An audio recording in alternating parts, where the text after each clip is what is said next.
This is hand crimp tool number 1-3-SBHS, and this is a ratchet hand crimp tool, and it is used on 1/32, 3/64, 1/16, and 3/32.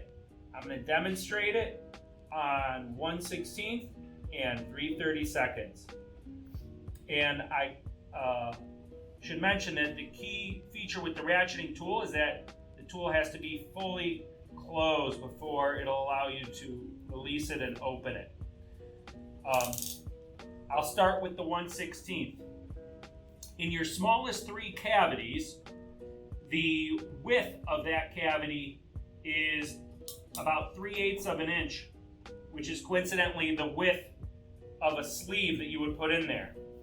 And that's in the smallest three cavities. So instead of having to crimp this 1/16 sleeve twice, what you do is you go a couple ratchets, squeeze at a time, and then it'll allow you to release it, and then you're done, and it gives you a little bit more professional of a crimp in comparison to a skinnier cavity.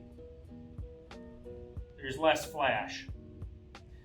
However, the maximum cavity for 3/32 is, it does require 2 compressions because it's got a section in the middle where it tapers in.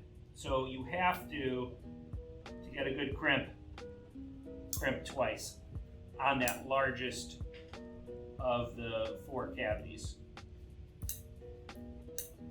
Ratchet it in and release, and I'll show it to you now. Now it's half crimped, so you can see it's done a good job crimping one side of it.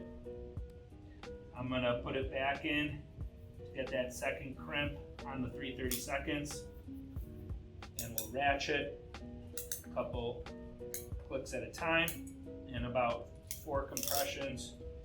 Now you've got the fully crimped 3/32 diameter, and that is a demonstration of the ratchet tool number 1-3-SBHS.